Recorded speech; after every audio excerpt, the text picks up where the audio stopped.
আজকে আমরা এমন কিছু বিষয় অনুবাদ করব যেগুলো খুবই এক্সেপশনাল এবং এগুলো আমরা প্রতিনিয়ত বাংলা ভাষায় ব্যবহার করি।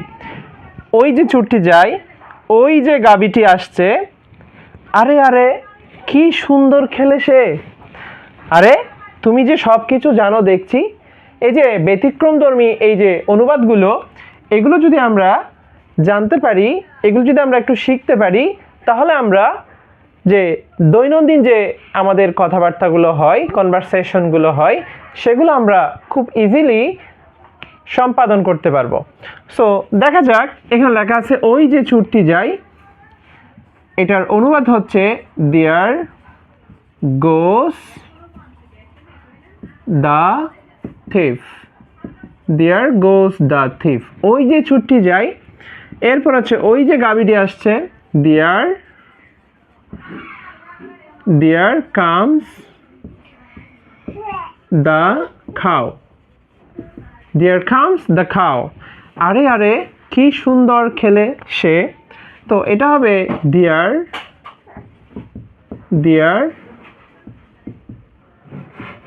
হাউ হি প্লেস, সে কি সুন্দর খেলে সে, আরে তুমি যে সব কিছু জানো দেখছি। দেয়ার ইউ নো এভরিথিং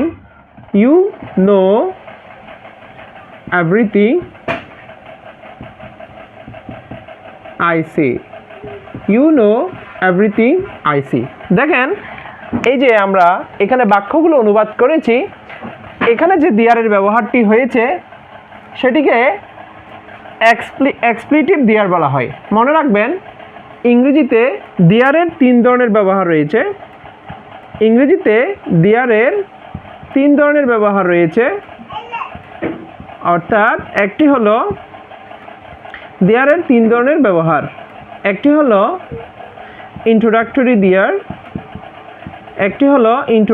দেয়ার, অর্থাৎ এটি কোনো সেন্টেন্সের মধ্যে শুরুতে ব্যবহৃত হবে এবং এখানে থাকা বা অস্তিত্ব থাকা অর্থে ব্যবহৃত হবে, বাস করা অর্থে কখনো দেয়ার ব্যবহৃত হবে না। এরপরে দ্বিতীয় নম্বর ব্যবহার হচ্ছে যে এক্সপ্লিটিভ দেয়ার। মনে রাখবেন, কোনো সেন্টেন্সের দেয়ার যদি ওই বাক্যের মধ্যে কোনো একটি অংশে জোর প্রদানের জন্য ব্যবহৃত হয়, তখন সেটাকে আমরা এক্সপ্লিটিভ দেয়ার হিসেবে বলবো। 3 নম্বরে যে ব্যবহারটা আছে অ্যাডভার্ব দেয়ার। অনেক সময় আমরা দেখি কোনো একটা সেন্টেন্সের মধ্যে দেয়ার অ্যাডভার্ব হিসেবে ব্যবহৃত হয়। আমরা ধীরে ধীরে এই যে সব কিছুর ব্যবহার দেখব ইনশাল্লাহ। জাস্ট আজকে আমরা দেখলাম ওই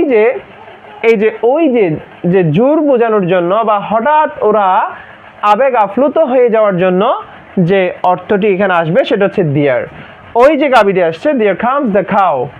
এরপর হচ্ছে আরে আরে কি সুন্দর খেলে সে, দেয়ার হাউ হি প্লেস। এরপর হচ্ছে আরে তুমি যে সব কিছু জানো দেখছি, there you know everything I see. তো দেখেন, আমরা আজকে দেয়ারের যে এক্সপ্লিটিভ ব্যবহার রয়েছে জোর প্রদানের ক্ষেত্রে, আমরা আজকে সেটা দেখেছি।